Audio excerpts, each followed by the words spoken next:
Сәлем достар, менің каналыма қош келдіңіздер. Бүгінгі осы видеомыздың тақырыбы қымыз болмақ. Ата-бабамыздан келе жатқан ұлттық сусынымыз қымыздың адам денсаулығына берер пайдасы орасан зор екені талай мәрте жазылып та айтылып та келеді. Қымыз құрамындағы дәрумендер мен оның шипасы туралы тағы бір мәрте көрермен назарына салуды жөн көрдім. Қымыздың құрамындағы С дәрумені сиыр сүтімен салыстырғанда 10 есе көп. Қымыздың құрамында жыныс гормондарына жақсы әсер ететін ферменттер бар. Бұл әйелдерді безеліктен, ерлерді белсіздіктен қорғайды, қуаттандырады. Құрт ауруларының алдын алады, ауырған адамның қайта қалпына келуіне жақсы ықпал етеді. Саумал қымызды ем ретінде буын ауруларына ішсе тіпті пайдалы. Салданудың алдын алады. Жаңа босанған келіншектің сүтін молайтып, нәрлетеді. Демек, емізулі балаға да пайдасы орасан зор екен. Ашыған қымыз шөлді басып, қан тамырды қордалаған зиянды қалдықтардан тазартады. Іш қатудың алдын алады. Ашығудан кейін қымыз ішу буын ауруларына өте пайдалы. Адам денесінің күш-қуатын арттырады, бүйрек пен бауырды қанықтырады, қан тамырларын тазалайды. Буын аурулары мен сүйектің қақсауын, жүйкенің жұқаруын, бас айналуын, созылмалы сары ауру, ұйқысыздық, ішектегі жара сияқты аурулардың алдын алады немесе жеңілдетеді. Қымыз адамның физикалық жағдайын оңалтып, тәбетін ашады, ас қорытуды жақсартады.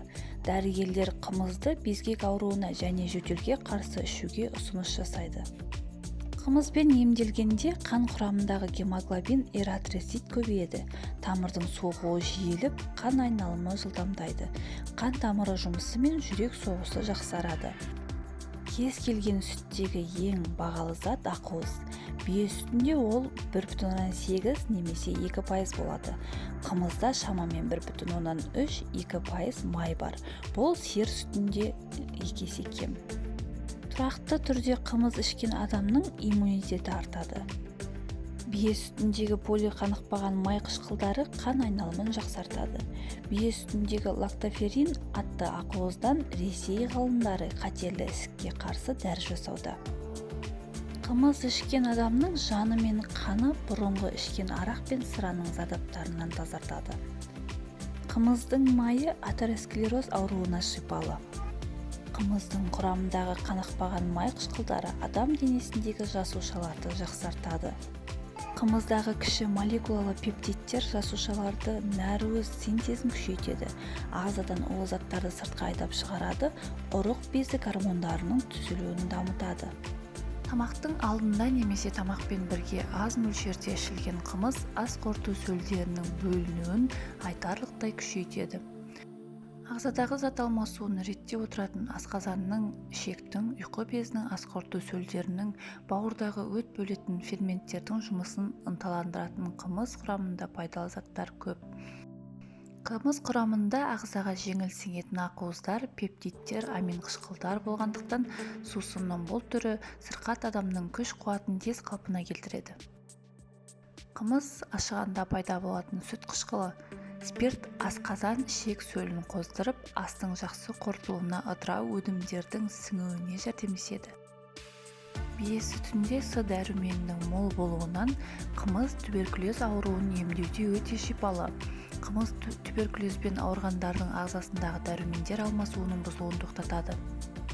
Қымыз құрамында В, В2, В12 дәрумендері бар болғандықтан, ол жүйке ауруларына да өте шипалы. Қымыз ішкенде адам тәбеті ашылады. Оған қымыз құрамындағы сүт қышқылы әсер етеді.